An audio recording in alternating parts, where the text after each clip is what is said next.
Welcome back, everyone. Your loyal Captain Given 100 has returned yet again for another video for you guys today. And today, we're continuing upon Sun Wukong Deku part, 1.1. This isn't exactly a part 2 yet. Actually, I would call, you know what, nah, this is chapter 1. This is chapter 1.5. I'm gonna call it 1.5. Part 2 will be the next part, because then we gotta continue on with the story.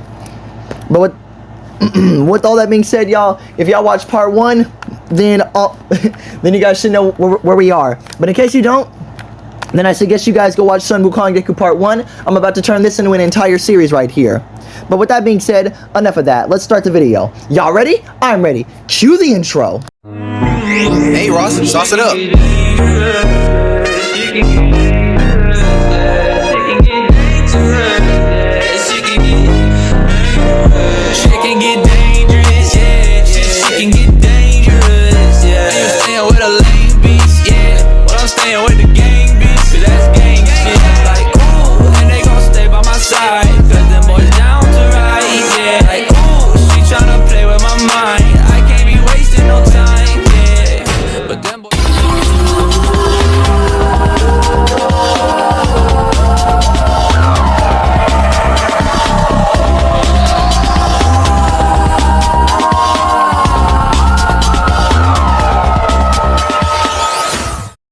Before we start this video, y'all, I would like to say, make sure you guys subscribe to the channel and turn on those bell post notifications. That way you guys are notified every time I post a video. That way you guys won't miss my live streams whenever I do live. Currently, right now, I'm live streaming Black Myth Wukong for the last time. So in case you guys want to tune in for that, I suggest you guys tune in. It can be at the most random times. I'm doing it day by day, so you guys had already missed the live stream today. It was earlier this morning. But tomorrow morning, I will be live streaming of Chapter 3. So make sure you guys tune in for that if you guys want to see any of that extra stuff. But with all that being said, let's get on with the video, shall we? Let's begin. So last time we had left off, Izuku had walked into the world of Demon Slayer.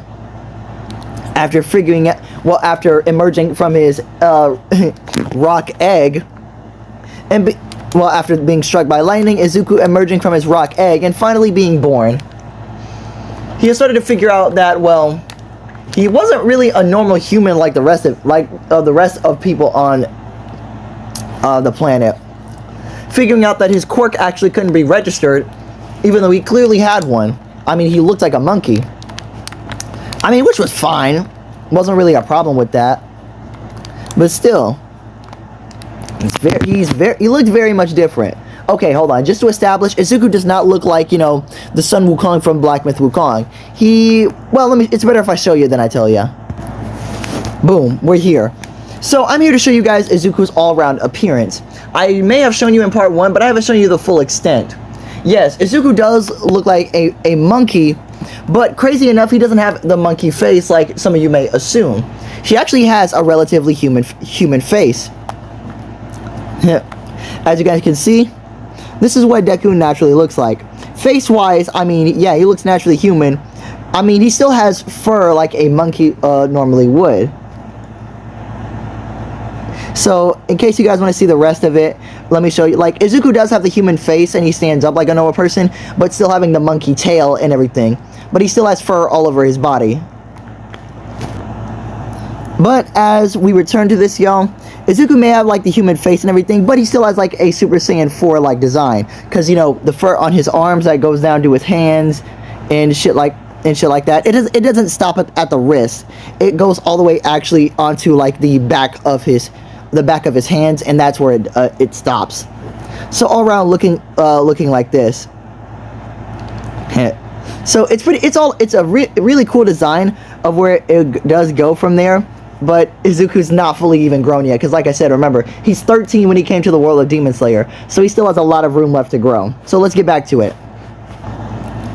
Also, you guys, this is going to be a one-shot thing of him going through the Demon Slayer verse, because I don't want to spend 2 or 3 goddamn parts just from him being in here. So we're going to end off, so we're going to quickly, not quickly, but we're going to go through the Demon Slayer world as quick as we can, and then get back to the main story of My Hero Academia. Because remember, Izuku's only 13. He's not even at the age of 18 or 19 doing this stuff. So this is his first world he's going into. So I do want to make this as quick as possible. Anyway, with that being said, let us begin. So, Izuku managing to walk into the world of Kimitsu no Yaba, aka the world of Demon Slayer. He's actually interested to see, like, that there is an actually whole new world here. He can't believe he walked into this place. And, well, the civilians all around him have just now started to notice Izuku and actually, well, be confused because they see a fucking walking monkey. Because remember, Izuku, like, even his face and everything else could be human, but you remember, he still has the body here of a monkey. So, well, and a tail as well. So, they think Izuku is an actual fucking walking and talking monkey, but his face doesn't resemble one. But some people who already know somewhat about demons, they assume that Deku's a demon, and they start running away from him. As Izuku would have zero clue as to what is going on, as to then he would get a hand on his shoulder, as he would turn around, and he would turn around to see Tanjiro there. I'm not changing any of this stuff, y'all guys. Y'all are just gonna see this this picture I have up here for the rest of the one shot, because I really don't want to cycle through a whole bunch of images as of right now. He would see Tanjiro and Nezuko. Nezuko would already be out of the box waiting for Izuku to strike, but it never comes. As Deku would say, "Can I help you?" As Tanjiro would smell Deku, pause, he would try to get a whiff of Deku's scent, but he doesn't smell like any ordinary demon. Like, at all. So, upon, like, asking what, like, Tanjiro would now try to start up a conversation. Because, well, like I said, good demons and bad ones. Excuse me, sir? Like, oh, no. Like, oh, like, what do you, I'm only 13. 13 and you're a demon? That's so sad. What? No, I'm not a freaking demon. I'm a normal human just like you. I don't...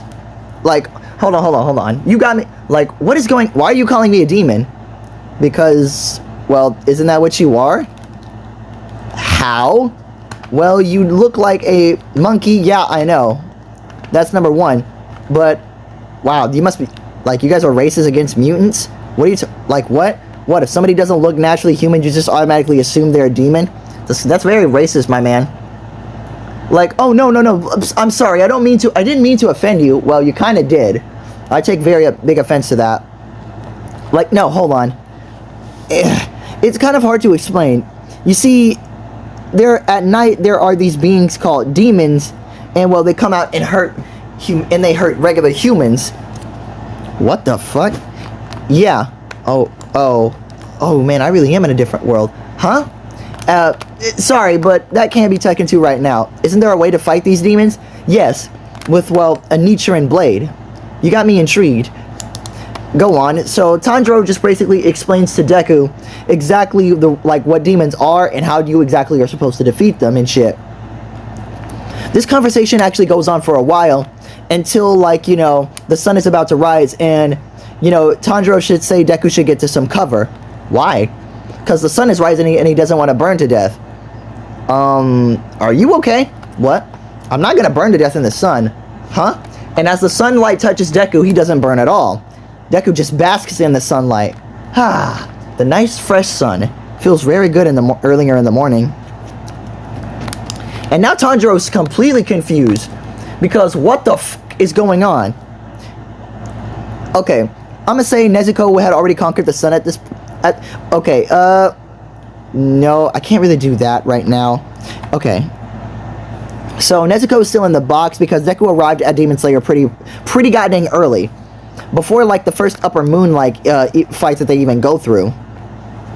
So, Tanjiro being very confused and also, well... very interested in Deku, he decides to take Izuku to the Hashira mansion. What are the Hashira? And Tanjiro explains the Demon Slayer Corps and what they are. So Hashira is the highest ranking you can go? Yes? And based on what you told me, these people might attack me off rip. Well, yeah. It's okay, I can beat them anyway. Huh? Come on, just take me there. I'll follow right behind you. So there we go. As Tanjiro's crow goes ahead and warns everybody else about, a strange a creature following behind Tanjiro, he's leading toward the mansion. So all the Hashira are there off rip to meet Izuku. Even like Zenitsu, Inosuke, Genya, pretty much everybody. The whole gang is there. And when Tanjiro walks in, they ask him where's this strange creature? And right behind Tanjiro, they see Deku. Deku, like, okay, Deku is 13 and he's his canon height. He's 5'5" at the age of 13. He's still not done growing. He just waves to everyone like, yo, what's up? As everyone is already on the fence and they're getting ready to attack him. But then Tanjiro's like right in the way, like, wait, he's not a demon. Obviously he is. Then how is he standing in sunlight? Like, I don't know, but they don't want to chance it. So all of them do rush at Deku to attack him. As Deku steps in front of Tanjiro and literally with very few sweep moves with the... It's almost like you might as well think Garo was fighting. As literally Deku moves so fluently and so like quickly, he pretty much disarms all the Hashira by taking all of their weapons. Even like the Sugokos and even the lower tier guys. What the? Like, oh crap. And now the Hashira are kind of scared and nervous because already off rip, this monkey could like just disarm them and actually hit some of them. So off rip, yeah, this is a very bad situation. But Deku said he's honestly not here to bring harm to anybody. He just came here because, well, honestly, this boy said that they could use his help, and so he's here to help out. Like, what? They don't want a demon helping them out. I'm not a damn demon. I'm standing directly in the sunlight. As finally Ubuyashiki comes out, wondering what's the commotion on all about. And they exactly tell him what's going on. That there's this monkey, well, this talking monkey who came into that Tanjiro brought to the to the Demon Slayer Core Mansion, and apparently he wants to join our ranks. Huh? As Deku walks in front of Ubuyashiki, well, not directly, he said, so you're the master Ubuyashiki I've heard about. Yes. As Deku would show respect by bowing to him, but not all the way. He's Son Wukong. Son Wukong. Deku just gives a slight bow, like, he doesn't bow all the way like traditionally, but he just gives his torso a short lean in front to show respect that way. And he said, and Deku asks to like join the Demon Slayer Corps to help them out. He heard that there are demons roaming in the world, and he wants to give them, and since he's a hero, he's going to be a hero to, well, all. And so he's going to do that by actually taking care of the demons for them. As well, Ubuyashiki thinks that this is kind of weird, but then, okay, one sec, guys, I gotta think for a second. Alright, guys, I just now thought about it, and I was like, screw it, might as well do this. As Ubuyashiki was talking, he starts to cough up blood, and the other Hashiras are worried about him. As Deku would ask, are you okay? As, you know, the master would explain his condition, that it's a curse and everything. As Izuku would just say, oh, well then please, let me take care of it. What? And as Deku's walking close to the master, the Hashiras like say, hey, back off and shit. As Deku just off rip, he immobilizes them. You guys, if you guys seen Black Myth Wukong, you would know what I'm talking about. As he walks past them all, and he asks Ubuyashiki, does he trust him?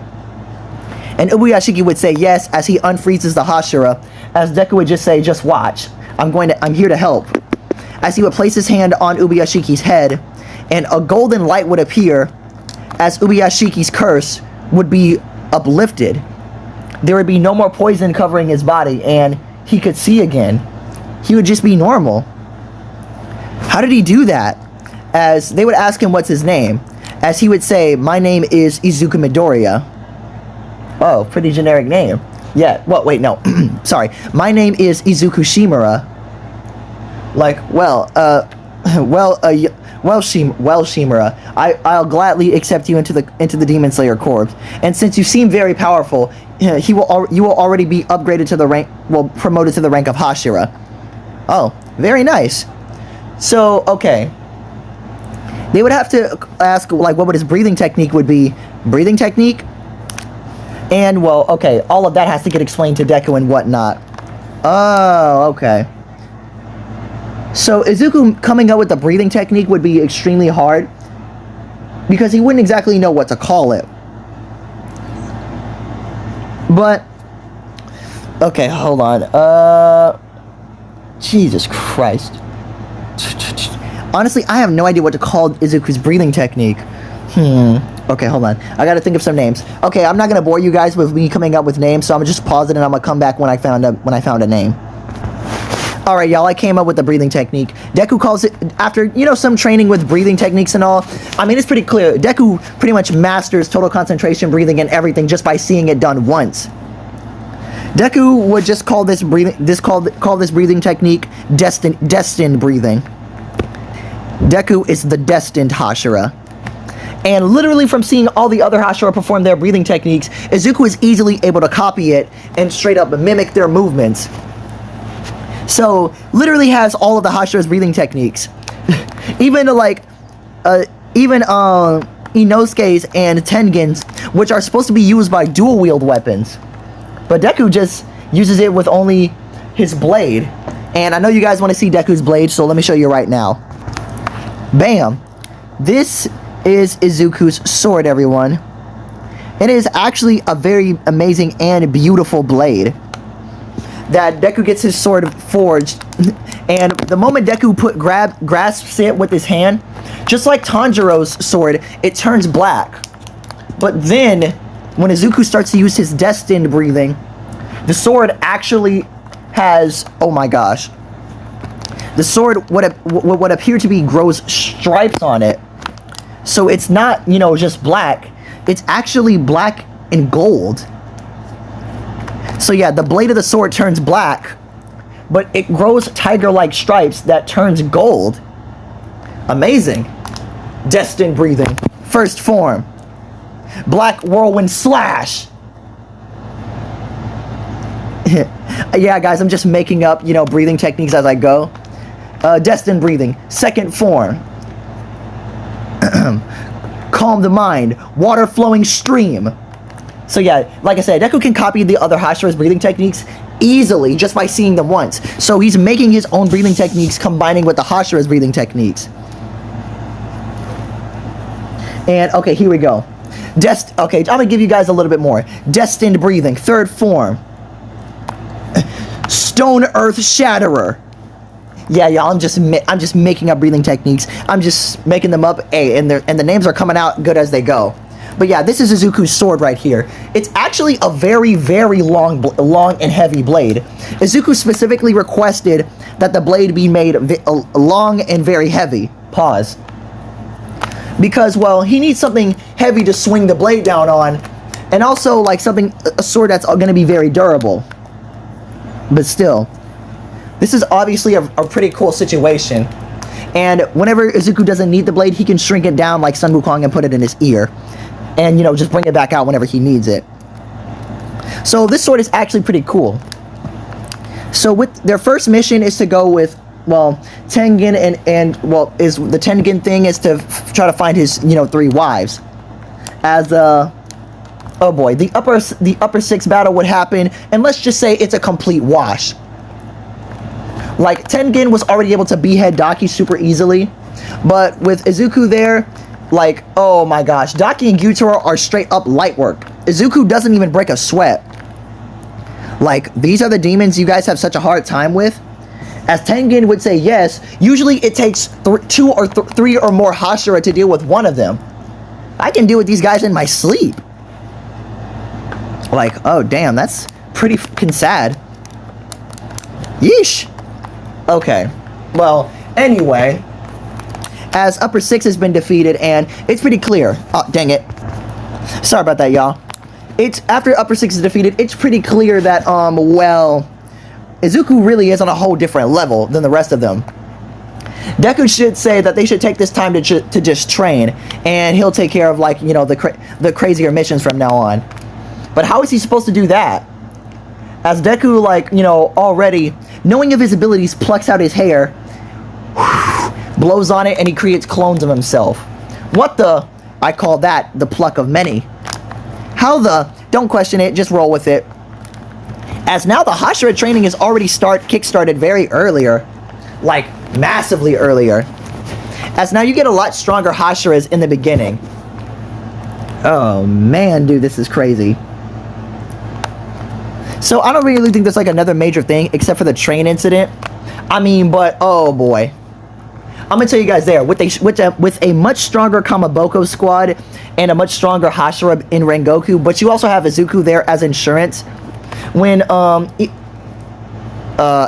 when Enmu attacks the train, like the Kamaboko squad is easily able to defend all of the passengers. And whenever Enmu does turn into the train, Izuku, he uses another one of his techniques, destined breathing.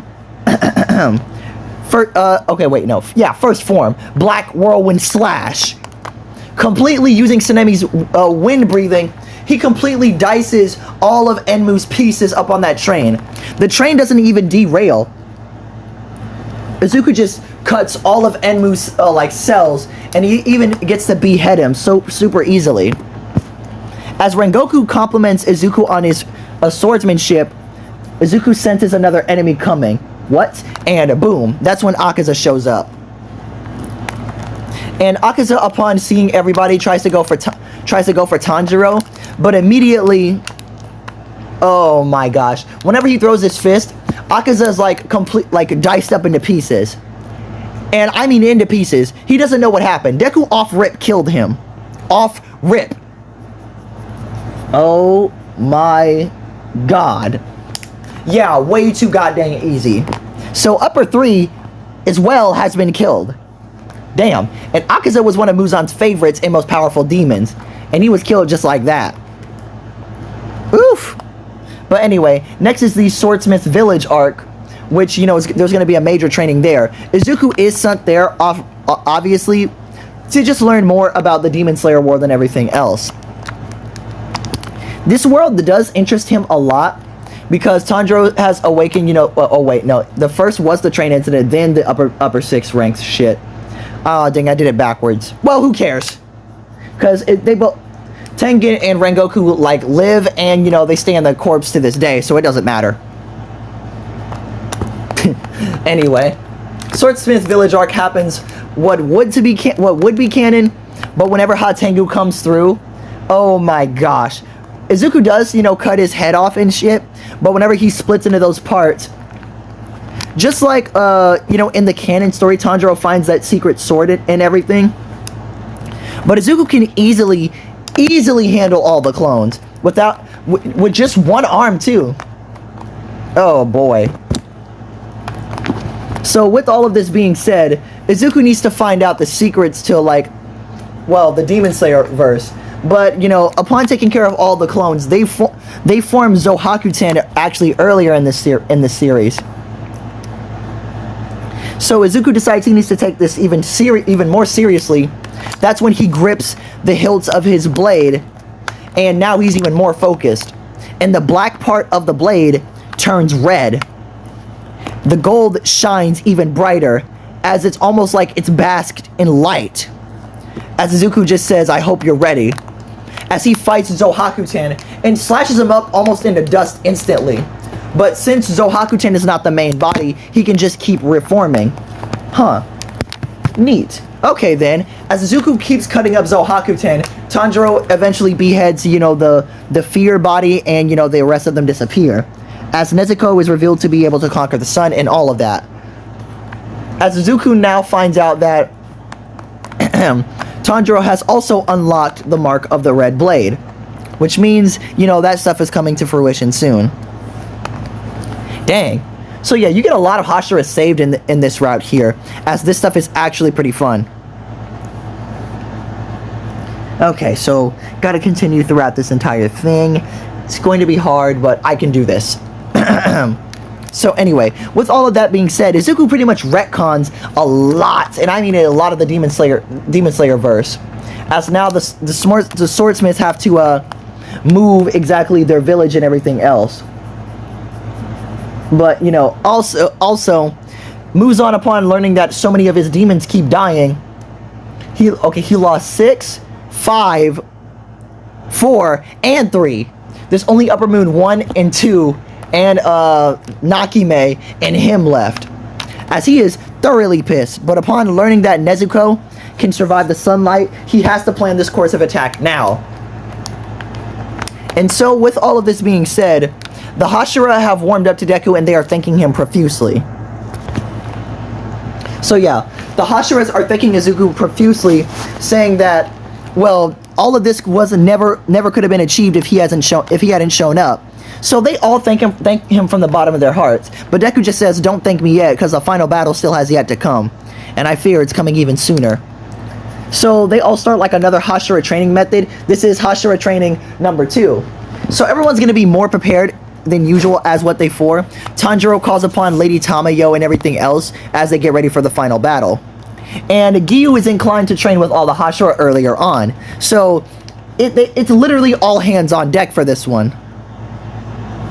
So as everyone is much stronger, the night when Muzan does attack, like all the Hashira, like, okay, have to prepare.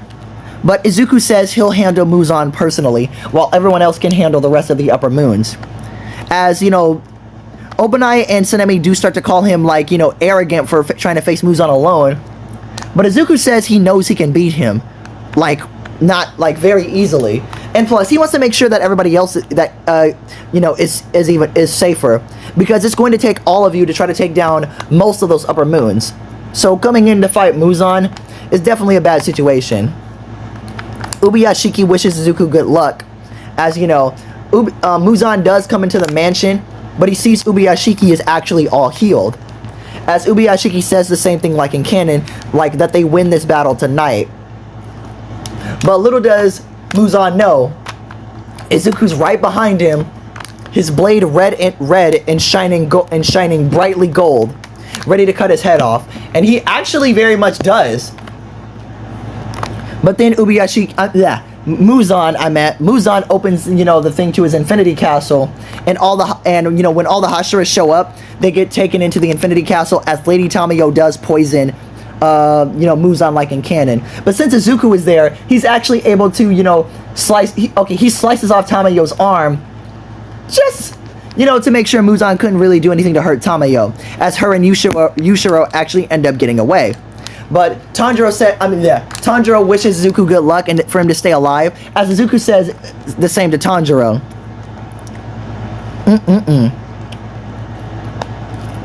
Bruh. Okay, anyway, on that situation here, it's Izuku versus Muzan Kibutsuji. Muzan says, "Do you really think you're able to defeat me all by yourself?" Well, yeah, actually, because your upper moons are trash.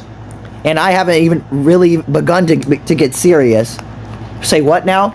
As Izuku would grip the blade even harder, as it turns almost into a bright shining red, almost as if it was like lava was coating the blade. As red and gold aura would surround that blade, as Izuku would say, "Here he comes," and instantly Muzan's head would be sliced off and it would disintegrate.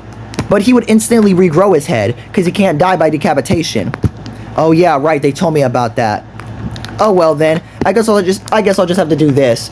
As Deku jumps around the Infinity Castle, slicing up every part of it, so Muzan can't get away, and immediately starts blitzing Muzan as he says, "Destined breathing, final form, omnidirectional empowered slash." As he's using every single breathing technique up to this point, and completely slashes all the cells of Muzan so quickly. Even Muzan's high regenerating healing factor can't keep up with it. Oh my gosh, he's moving too fast. And because Muzan is getting slashed by every breathing technique, and because Deku's, well, has the red blade, meaning Muzan, it's harder for him to regenerate, and he's slicing up every cell too fast, Muzan's body actually disintegrates. Even his blood disintegrates into nothing but dust, as Deku had actually killed Muzan. That was the so-called Demon King. Pathetic. As he takes Muzan's soul and absorbs it. Now, all of your power will be mine. I guess I can... you're pretty weak, but I guess I can use your spirit in case I need it for something. Your blood demon art actually is somewhat useful. But, whatever. Now on to the rest of your upper moons. As now, Deku goes to help the fights with Upper Moon 1. As he sees the moon breathing, Deku off rip says, "Ooh, interesting." Heh. Destined breathing. fifth form, Moonlight Sonata, as he now uses Kokushibo's moon breathing against him, and he just starts cutting him up like a slice and dice, man. Kokushibo gets beheaded, and his whole body just gets sliced into like tiny pieces as he just also disintegrates. As Deku helps with the Upper Moon 2 fight, and well, okay, if Obonai and Mitsuri can handle Nakime and Cannon, I don't see a reason for that. So the Infinity Castle does end up collapsing, as now Muzan was defeated, and everybody else, you know, all the Hashiras thank Izuku for you know, everything that he did for them, because there's no way they could have won without his help. As Izuku says, no problem, but now it's time for him to go home. Like, what do you mean? Oh yeah, I forgot. I never really did tell you guys. Actually, I'm not of your world. What? I know it's gonna sound hard to believe, but well, I'm actually from a different dimension. Say what now? Let me explain. Well, it's better if I show you. As he opens a portal to his world, and basically they see it.